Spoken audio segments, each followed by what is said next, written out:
Hi, I'm Heather Hightower. I'm the coordinator for the Institute on the Environment's Postdoctoral Fellowship Program.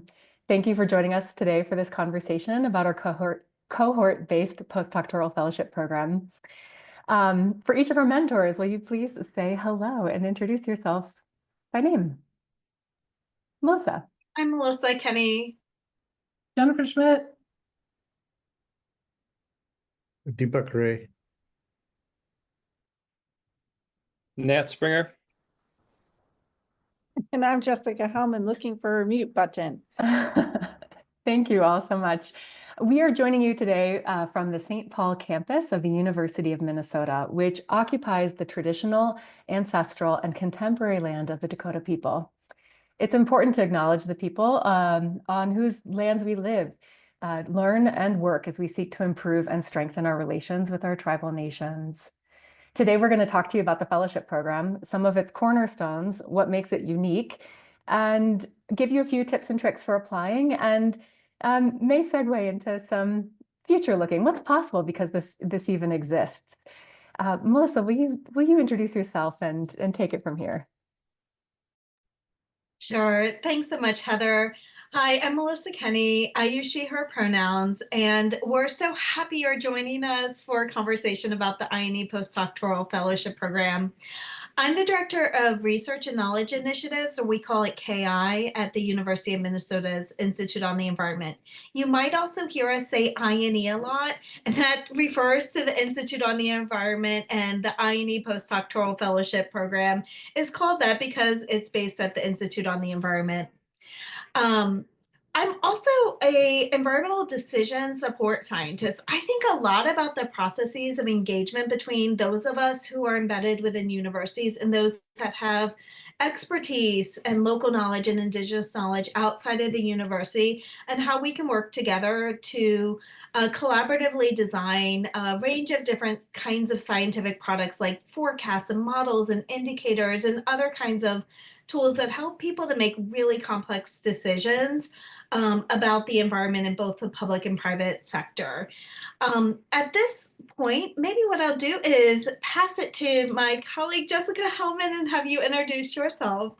Thank you, Melissa. So, hi, everybody. I'm Jessica Hellman. I'm the director of the Institute on the Environment. As Melissa said, we call it IonE. The director also happens to be the Ecolab Chair in Environmental Leadership. I'm also an ecologist and a climate scientist, so my job is multifold. I direct this place, including our really extraordinary postdoctoral program, which we're excited to talk to you about. I think about steering our institute so that we have the greatest impact. We are a mission-oriented organization, which means we're about using the tools of higher education to have positive outcomes in the world. So I direct our strategy to that end. And then I also pursue my own research, just like Melissa described for herself as a decision scientist. I'm a biodiversity person and a climate person, and I even supervise a couple of postdocs in this postdoctoral program. And Jennifer, you want to go next? Hi, everyone. I'm Jennifer Schmidt. I use she, her pronouns. I'm a senior research scientist in food system sustainability. My research focuses on agricultural and food system sustainability, looking at agricultural supply chains, thinking about circulating byproducts or things like food waste back into production systems, and look at systems of food recovery to help feed people in need.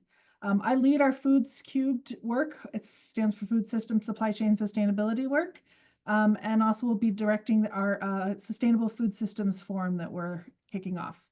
And I will pass it on to Deepak. Hi, I'm a senior scientist in global landscapes, and my research focuses on building global crop data sets and then using them to answer a variety of questions connected with global agriculture. That's very briefly, but there's too many things beyond that. So I will leave it there and I'll pass it to Nat. Thanks, Deepak. Hi, everybody. I'm Nat Springer. I'm a research scientist in economics and sustainability. I work at the intersection of economics and industrial ecology and sustainable finance. And I work a lot with Jennifer on the Foods Cubed project. And I also do some work kind of at the intersection of agriculture and energy systems. So I do a lot of modeling and kind of data science work. Thanks, Nat, and thank you to everybody. This program is truly a team endeavor, and Melissa, we can thank you for being the visionary and mobilizing force behind the program. Would you please tell us about it in your words? This is such an exciting program because it's the intersection between, I think, this critical phase of scientific training, which is the postdoctoral fellowship time, and the values and priorities of the Institute on the Environment.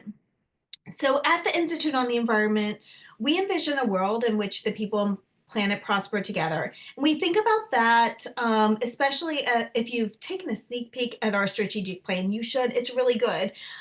We think about that across a wide range of different sustainability impact domains. Those 10 domain areas are adaptation, mitigation, biodiversity, clean energy, water, water and land, food systems, planetary health, environmental justice, natural capital, and decision support.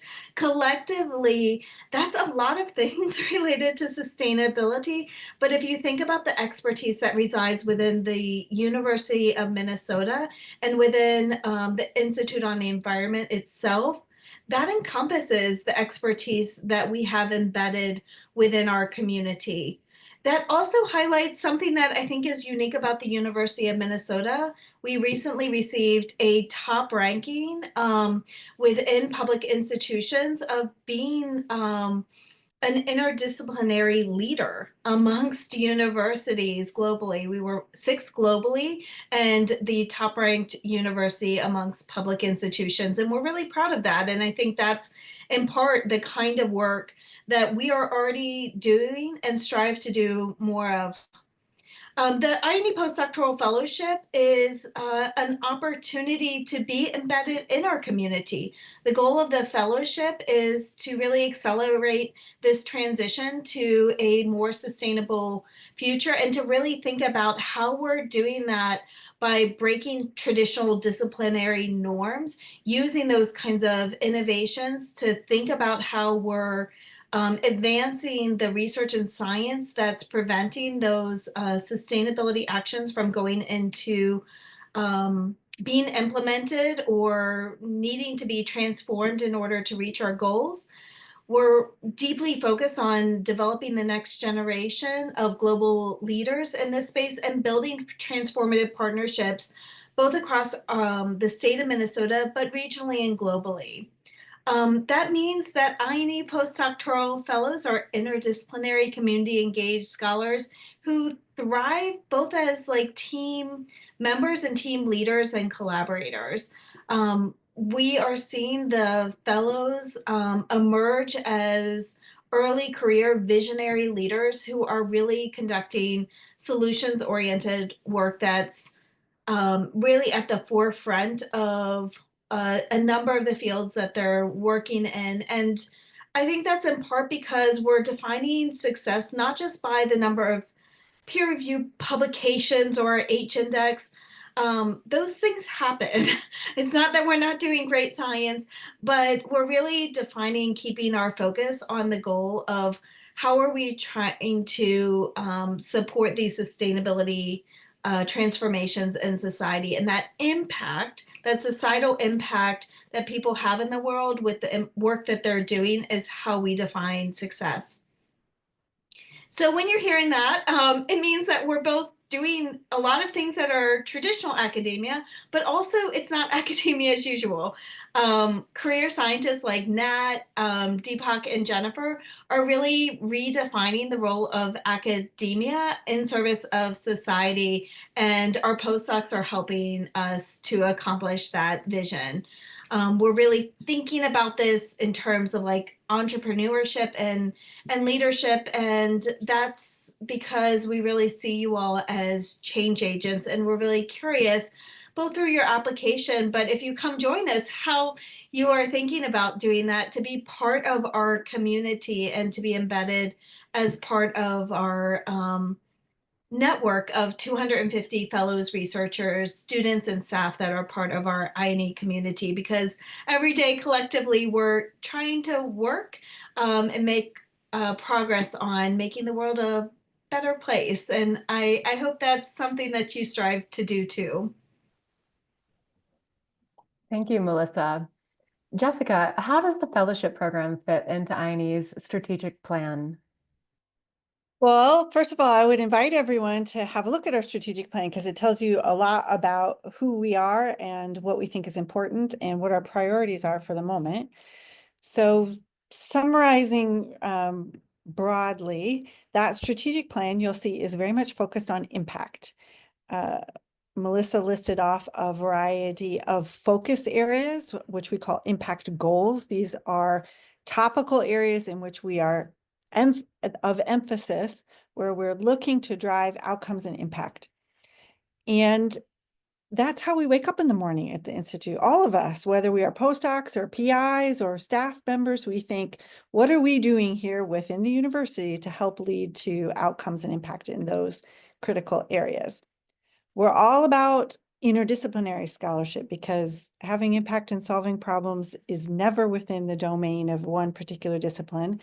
And all of our PIs and scholarly leaders here with us today are examples of that.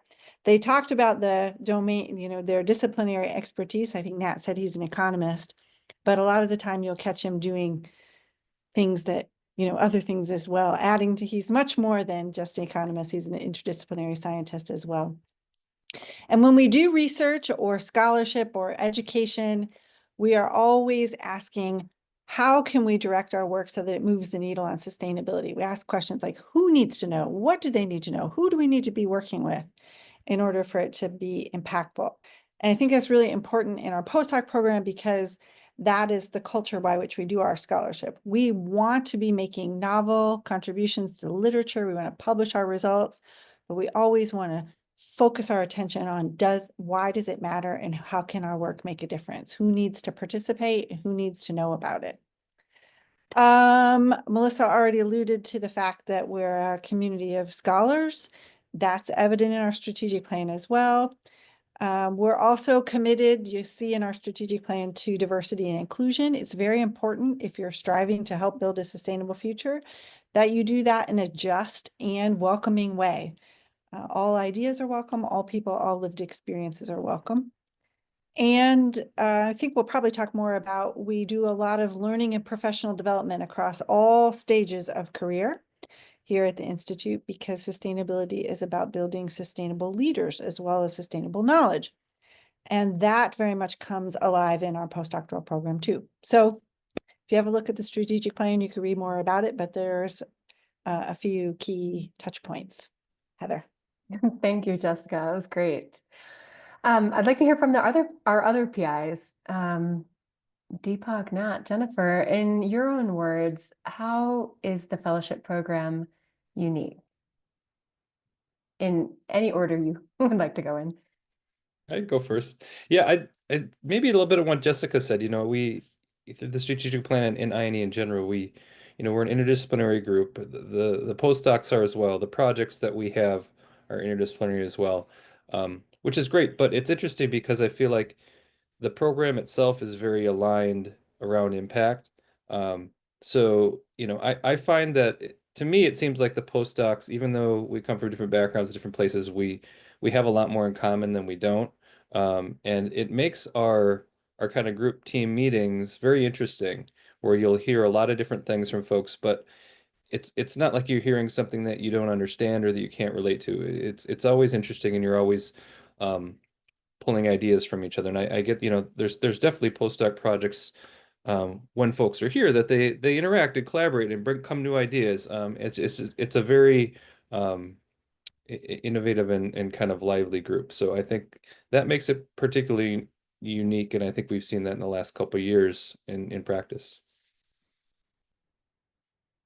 I can go next. So as you come out of your PhD or your first postdoc, and you are now a disciplinary expert, and now you're looking to broaden your horizon. So this is a place where you can actually broaden your horizon because it is really truly an interdisciplinary area. So we have professional development, and professional development could include you developing you're broadening your horizon by looking at your other postdoctoral fellows who are other discipline experts. So generally in a traditional department, you have expertise in some XYZ in that discipline. But here you will get the opportunity to go across, and I myself get benefit in my research from that because I get ideas. Disciplinary expertise, when applied to another discipline, can do also wonders. Or you can borrow from the other discipline and you can do wonderful things. So I think this is why it is very unique program. I'll round us out and focus on the word cohort, because I think that this idea of together is unique. And so not only are we bringing more than one postdoc together so that you're not solo by yourself working in a lab, but I mean, we're anticipating 5 to 10 postdocs this year. We had 10-ish, I think, last year. I mean, it is truly a postdoc. You truly do have peers. But beyond that, you'll see that the postdocs fit within a group of scientists at IonE where our focus is team science. And so we're working together. We're specializing on bringing our skill sets with other people like Nat and I working together on Foods Cubed all the time. We're not duplicating, we're using our specific strengths to do something and to create something and have impact that is bigger than the sum of us individually. And so I think that idea of cohort, of together, of team work, team science is unique, or at least not as often seen across the academic space, and is something that I'm particularly proud of that we have with our fellowship program. Thank you. Let's open it up. What do you all want to know? What do you want people to know about this program that might not already be communicated elsewhere in our materials? Let's go as popcorn style. Well, should we talk about the fact that oftentimes people work on more than one project? That seems like an interesting thing about the program. I can say something general and then people could chime in with some examples. Deepak was talking about coming out of a PhD, or sometimes many postdocs with a very specific deep dive. That's terrific. That's great. We all draw upon our disciplinary expertise in the work that we do. But usually in the rest of professional life, and especially if you're a sustainability academic, you're not just working on one thing. It's good to be involved in multiple projects and to begin to diversify. So most of our projects most of our postdocs are involved in 2 projects, which means they get to work with 2 PIs. It helps to, or sometimes more, it helps to reinforce that team science thing that Jennifer was referencing, and it gives you an even more of an opportunity to kind of round out your experience. So for example, I have a postdoc there's a postdoc in our program working with me on some climate adaptation in the natural resource space. We're working on strategies for grassland restoration under climate change.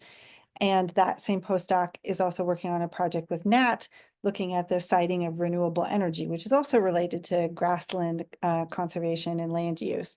So she's getting exposure both to the renewable energy sector and the climate change adaptation sector, and she gets to work and be part of 2 teams. We both have collaborators outside of our university and our immediate institute as well. So she's well integrated with partners and collaborators as well. Other folks want to say something about multiple projects?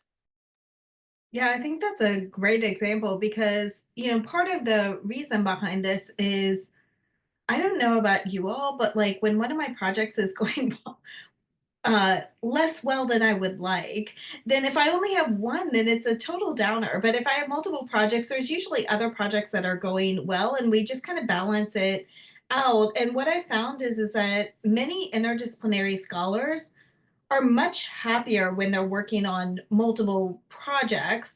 They like seeing different models of leadership so that they can find their own style, because I'm a different leader than Jessica and different than Nat and Deepak. And, it's not that one's right or wrong. It's just that every person has a different thing that when they put on that leadership coat, it fits differently. And we want something that fits well for for their particular approach and style. And then I think that network piece can't be underemphasized enough. Like that network is really critical to a lot of this team science. That's one of the most important things that we want to empower people with coming out of this program, because that network is going to support you in whatever you choose to do coming out of this program, whether you're going into academia, you're going into government work, you're going into NGO, you're going back to your home country outside of the US to work on, critical things within a range of different sectors. That network is how work gets done, how work gets implemented, and that's one of the things that will stay with you, that we're trying to facilitate, is that you don't have to build that on your own. You can partially build it through being connected to the projects that we're working on, that we've built, and being linked into the networks that we built over many years to a decade plus. Can I jump on that, Melissa? Because I Thanks, feel like Jennifer. one of the things about our projects is that they almost all, I mean, probably all, are connected outside of academia. And so, this network Melissa's talking about is people who are working with it. Nat and I are connected to big environmental organizations that we work with, or companies that we connect with, different funding organizations, different government agencies. I mean, it's something that gets not always easy to find when you're within academia, because the network is an academic network, and that's important, and we can offer that and connect you through that as well. But we also have this external to academia networks that is an opportunity with this postdoc fellowship program for you to connect into and build as well, with every project that we have going on. Well, that's also something, and Deepak, you might be able to speak to this as well. I mean, some of the projects that you and I are working on, this very work that we're doing is being informed through collaborations we're having with the US Forest Service and the potential use of the data and the results. And then we're also thinking about not just the peer reviewed publications, but some of the supporting products, the data sets, the GitHub repositories, the workflows, the policy memos, the briefings that enable that research to be implemented. So I'm wondering, especially since you're deep in the weeds on some of the technical pieces, if you have some thoughts about how that kind of partnership transforms the way that you think about work.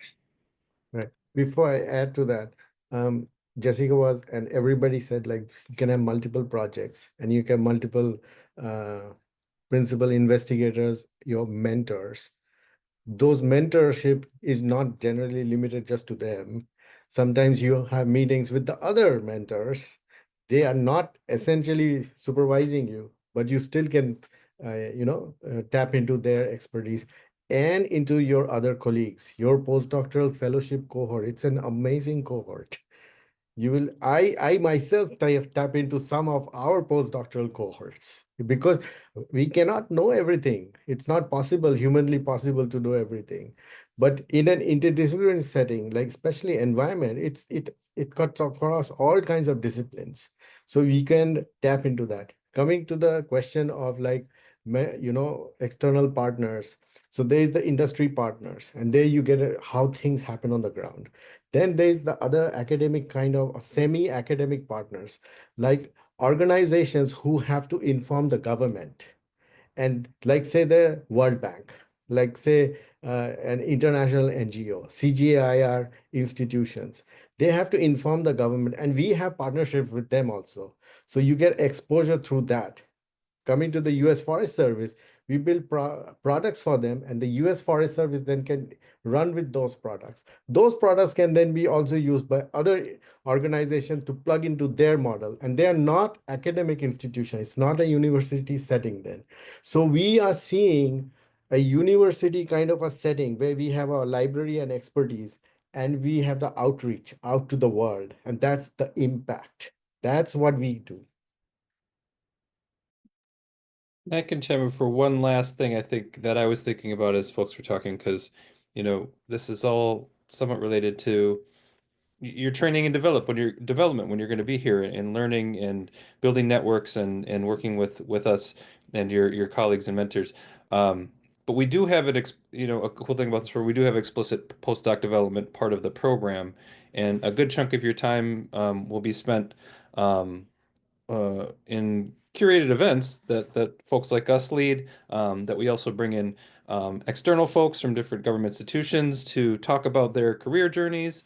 And some of that is also postdoc led. Like if there's things that you want to develop and work on while you're here, there's space for that, and we encourage that, and we want you to be part of that experience and help develop your own plan for how you want to spend your time. And I feel like that kind of joint co-curation of those opportunities is really cool. And the fact that we have a bigger cohort means you are learning from other folks and you have that experience together. So I think that does make this a particularly cool and unique experience. And since we're now in kind of our third year, you have that network of postdocs who've been going through this to learn from as well. Thanks, Nat. And as the person responsible for implementing our professional development series, I would say it's also a blend of listening to what you want to learn. So we really take postdocs' feedback and desires into account as we structure and create programming. It's a two-way street. So that co-creation is really important. We've been talking about community and how the community supports each other. Postdocs support each other, PI support postdocs, postdocs support PIs in some ways. And we're a highly diverse group. We've got 18, we've got a 19th coming in January, and we were going to hire another 5 to 10 more in our next cycle. Is there anything else that you guys want to talk about? We've talked about this being a prestigious institution, prestigious program. Anything else? I think the one biggest thing is we really want you to make our job hard. We want really difficult decisions around who to bring into our next community. And so I'd love to give maybe some tips and tricks of like things that we've seen people do that really makes our application stand out, because we're getting a lot of questions from folks around the world who are really excited about this opportunity and really want to make sure that they put their best foot forward. And so we wanted to share a little bit of that with you. Is this a good time to transition, Heather? It's a perfect time to Okay. transition. I'll let you lead the way. All right. Well, the application has a couple of different parts. And so, there's a few things that maybe what we can do is go through a couple of the different sections, and I can ask a few of my colleagues to share a little bit about what made things stand out for them. So one of the things about this application is that we have 3 essays that we ask, and we do that because we want to get to know who you are, and we can't do that just through reading a dissertation abstract and a CV.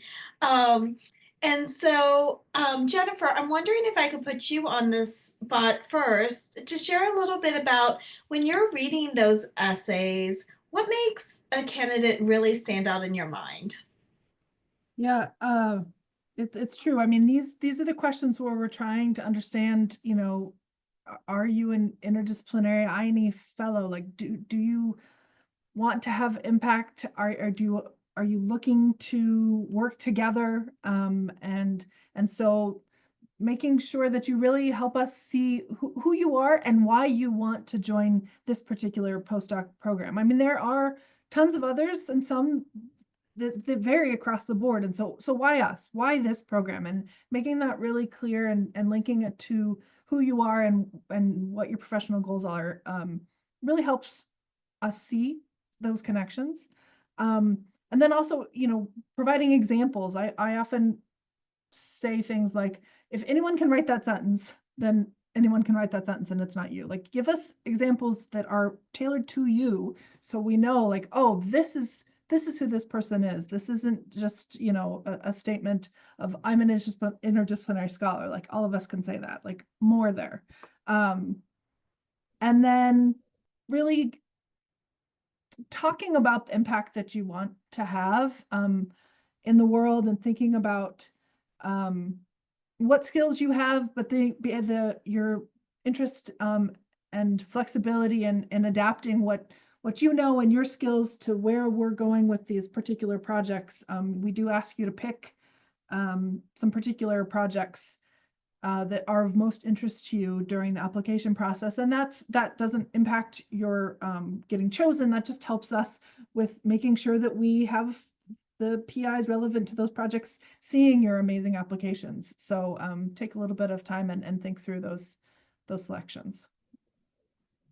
May I ask a clarifying question? Because this is something I've heard multiple times. I want to hear examples. I've heard this requested. Give us specific examples. So for our friend at home, can we get a distinction of what would be generic and what would be a specific example, just to help add a little clarity to that?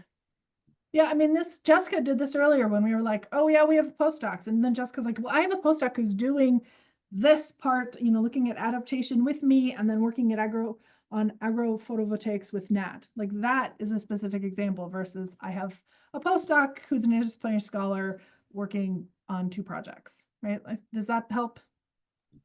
Yeah, I think I think like defining like who you are as an expert, like for example, not everyone's going to come in with interdisciplinary expertise. That's not necessarily even what we're looking at. If you look across the researchers working, the postdoc researchers that are working in each of our groups, like I'm guessing if you kind of went down their like PhD dissertations, like all of them are probably had a different like domain or disciplinary degree. I know every single person in my group, like they start off with like, well, I'm kind of unusual because like my degree's in this. I'm like, welcome to the club. You're home. And so being able to describe something. So I think like, for example, in my own work, I would say, my PhD was in water quality modeling and decision analysis. And that meant that I was working at the intersection of biophysical models and operations research approaches in order to think about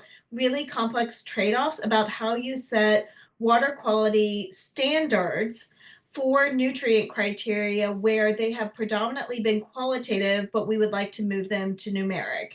In doing so, then I could go into a little bit more specificity about how I approach that. And ultimately, the impact that I was hoping to have in that space was to provide new approaches and methods that would transform the ways that states were setting numeric nutrient standards, which was a hotly debated topic 20 years ago, about how we could best manage and support clean water, across our nation. So being able to kind of define who you are as an expert, where you fit in that interdisciplinary space, the kind of impact you want to have. And then also, if for some of this is like, you've been highly disciplinary, but you want to move into some of those spaces, being able to describe why you want to do that. Like I do a lot of climate change research, and that's in part because I saw a lot of these methods being developed and they were being underutilized within climate change, and especially as we think about climate adaptation decisions. And so a lot of my work pivoted, about 12 to 14 years ago, really thinking about how can we bring these kinds of operations research and business tools into climate adaptation and risk management decisions that we're going to be needing to make at larger and larger scales. And so being able to help us to make those connections, because when we see a list of publications when people are early career and we see a dissertation title, it's really helpful when someone says, I did this and it's because I want to do this, and to connect those dots for us. Yeah, can I add, I just to make it, to really hit on this point that we are building interdisciplinary scholars. Some people come in with an interdisciplinary background, many do not, but they are able in their application to very clearly express their intentionality and their contributions to interdisciplinarity. So if that is, I am a grassland ecologist,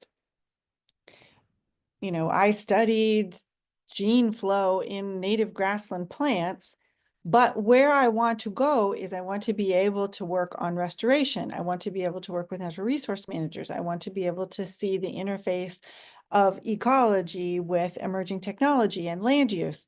That's where I can contribute. That's illustrating a trajectory to expand and integrate your expertise with other areas of expertise, and an ability to articulate how you would use your knowledge to affect certain areas of sustainability science. Thank you. Do we feel complete on the essays portion, or is there anything else we want to talk I was about thinking essays? that maybe shifting to CVs, and Deepak, I was wondering if I might put you on the spot, because I know you take a pretty close look at CVs, and you're usually looking for some specific things. And so maybe what we could do is do a deep dive into that before providing a few just high level like suggestions as people are preparing those CVs. So I would be looking in CVs to see like if the disciplinary expertise is built in the CV, and a indication of that the person is a hard worker and also ready to grow, and and also independent capacity to work, because you're now a postdoc. You're no longer a PhD student. You should be able to work independently and invent things, discover new things. So I am looking in a CV to see those signatures. So publications is one way to show it. There are other ways also, like you have worked across teams, because we are in a team science area. Can you work independently across teams? So I'm going to look for that. Can you do the research? I'm looking for that. Are you able to work hard? That perhaps shows in your CV based on the number of reports you have done, talks you have given, publications. So these are all the signatures which shows like the person is going to be successful, learn from this opportunity provided, grow into something even better and bigger, and really go out in the world and make something, big contribution. So that's what I'm looking for. And that one of the things that we said was an optional section within this CV was to be able to share a few of your impact like products with us. I'm wondering if you might be able to expand on some of the things that you might be looking for in terms of impact products that don't necessarily show up as a peer review publication, but are viewed as equally important and valued within our like institute in terms of what we're trying to achieve. Yeah, yeah, absolutely. And don't be shy. If it's something that you've done with your work that you feel like is out there in the world, and you've built and you've created and you've been a part of, and you can create in it, then please try to put it on your CV. I mean, examples would be a code base that you've written that you've published, or a data set, or maybe it was an op-ed in a newspaper article, or maybe it was a white paper or report to a stakeholder, to a company. Maybe it was a tool, a decision support tool. I mean, I think these for us too are particularly important to include, because those are the types of things that we're looking for as well, beyond, of course, the science. It's the application of science. It's the action. It's the things we're building that the world can use. So please do include those as well on your CV. We are going to look at those, and we are going to give some weight to those, just like we would the publications. And make sure to connect them though to the project and the things that you're working on, and particularly if you think particular work products would be interesting and useful to the type of work you want to continue doing at IonE, and the types of projects that you'll be applying for. That's great. And I think like what you're hearing in there is like really centering the audience that you're doing the work for. And sometimes that's other scientists and peers that we see with peer reviewed papers.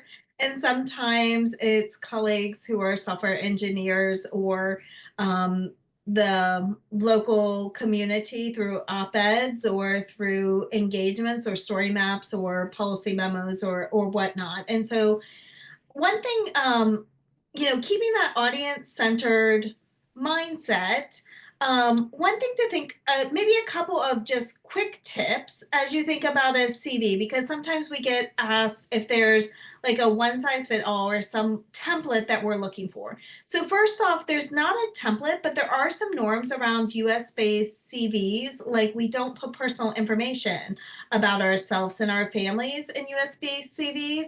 And so I encourage you to look at sort of US based norms for CVs and provide information in ways that are consistent with those approaches. We don't downgrade candidates that use CVs that are developed in different ways, but it does help to show like an awareness of audience when we are seeing CVs that are more consistent with the kinds of headers and things that we're expecting. One thing that makes it really helpful is if you make it easy for us to find information and to assess that information. And by that, I mean using common fonts, formatting, clear headers, and then also distinguishing, like in publications, the difference between those things that are published and those that are in review or in revision from those things that are in preparation. Um, all of those things can be listed, but it's really helpful if you separate out them so that we can just more quickly assess what you're doing now versus what you have produced as a product. And then one final thing is that I know a number of people are coming with professional experience outside of their student training and their maybe even postdoc training. And if that's the case for you, we actually want to know a little bit about that. So if you did professional jobs that were beyond being beyond GRAs or graduate research assistantships or undergraduate research assistantships, we would appreciate just sharing a few bullets that might describe any work outputs or outcomes that might be relevant to this fellowship so that we can think about your experiences more holistically. Melissa, should we say, speaking of norms and expectations, maybe we could say something about AI? I know there's not, there aren't established norms about AI, but we do know that in the application world, you can see quite a lot of things that sort of look like maybe they were written by AI. AI will not generate for you a specific forward-looking visionary description of who you are and who you want to be. I know I use AI to improve what I want to say. I ask it for feedback. Sometimes I use it to a tool, as a tool, but be sure we hear your voice and your experience and your ideas about the future and not what a vague synopsis that a computer might generate.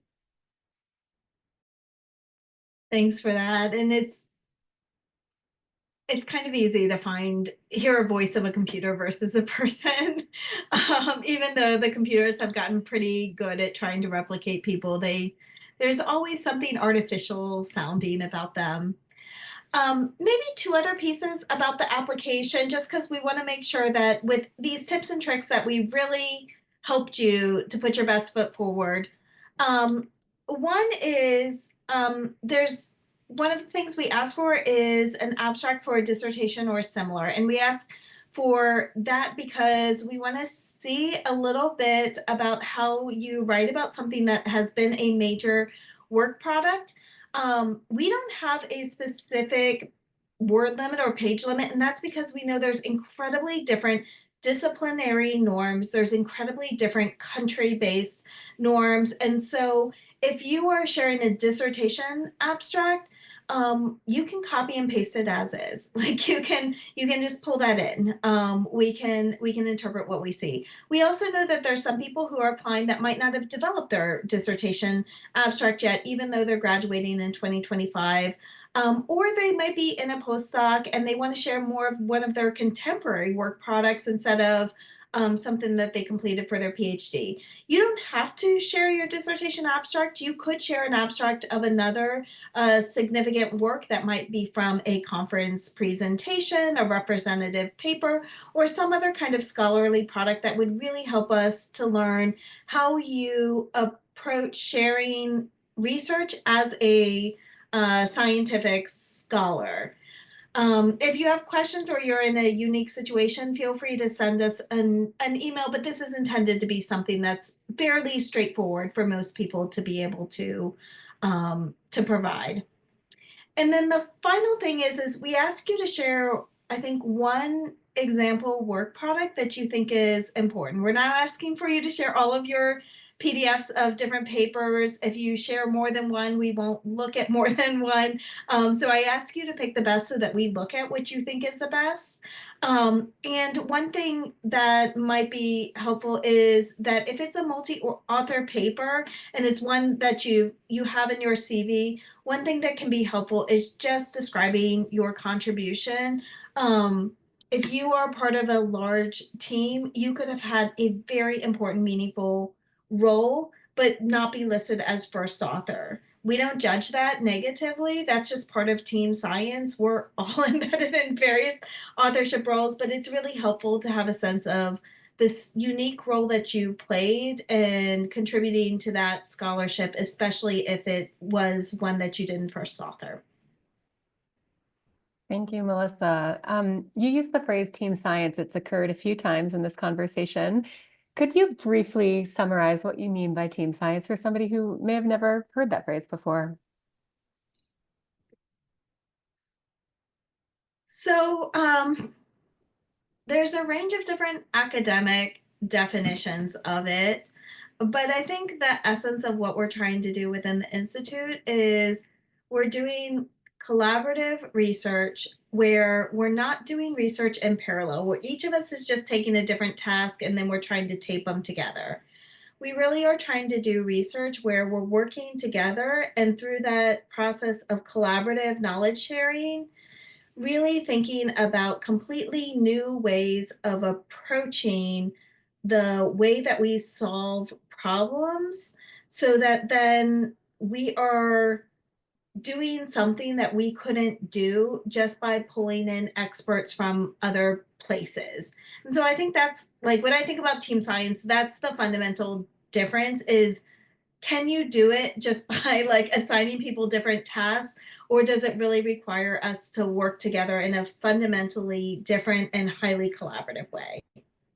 Can I add, sometimes it often does, it can often mean, and around here does often mean also some explicit consideration of application outside the university. So it's not just scholarship for scholarship's sake.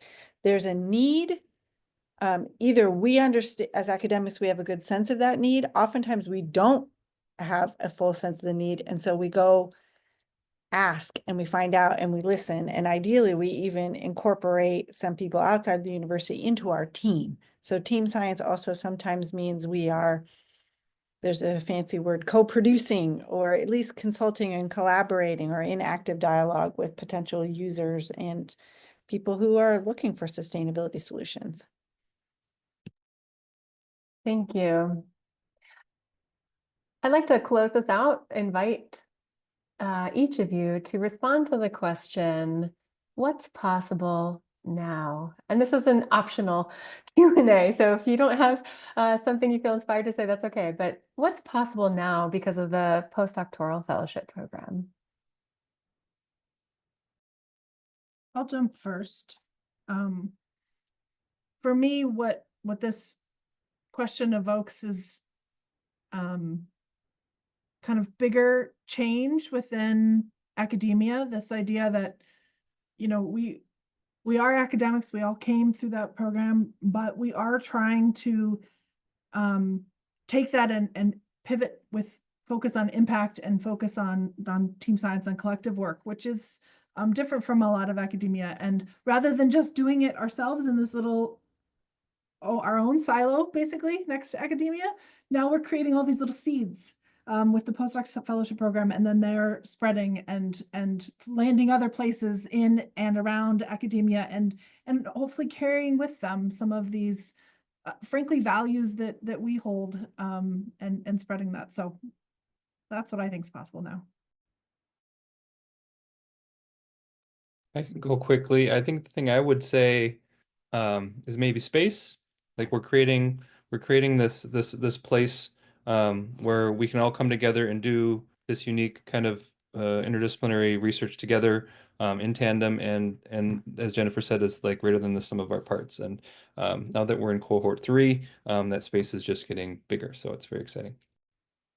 Yeah, and to add to the space, now what is possible now is, since we have a good chunk cohort and we are in this program, we can bring social science, natural science, engineering all kind of together, not as like an artificial plug-in. Like we just had some expert, like often like natural scientists would do, like we have the expert. No, we can do the co-creation right from the beginning, right from the word go. So that is possible now.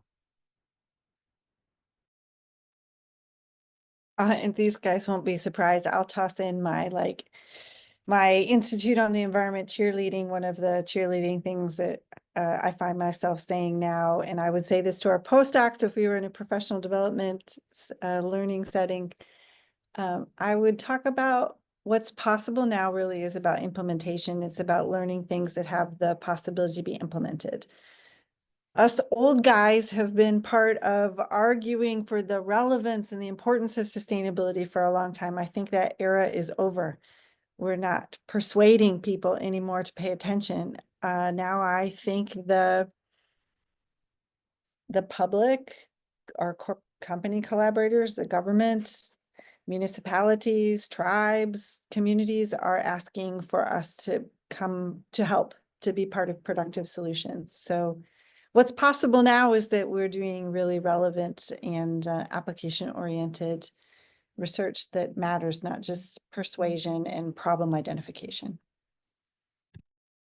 And I think that's like a beautiful segue into like the two words that most come to mind, which are innovation and impact. I think that having a community currently of 18 postdoctoral scholars, all coming with new innovative skills, approaches, different disciplinary perspectives, all working together in this like, you know, brain trust within the Institute on the Environment. It's literally transforming some of the ways that we think about solutions. It's forcing us to think in new ways. It's bringing in completely new methods to tackle challenging problems. And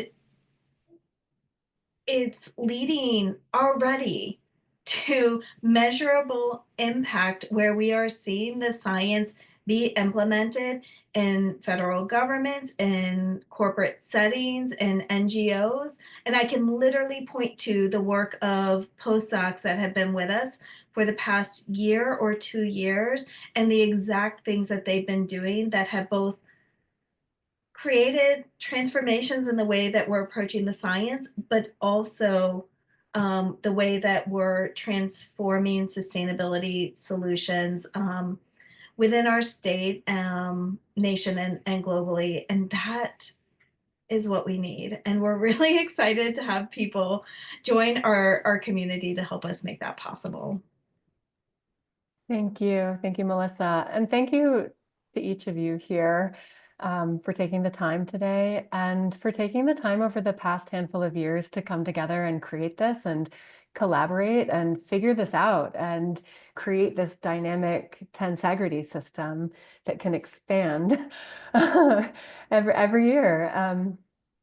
You are setting the tone for team science and creating the space for a new generation of leaders. So thanks for your work on behalf of the planet and each other. And to our friend at home, thank you for joining us today. Melissa, would you like to close us out? Thank you so much. I mean, we're so excited to see your applications, and please make our decision hard. We're really looking forward to getting to know you more. Thanks. We'll all wave goodbye. Thank you all. Bye-bye. Thanks.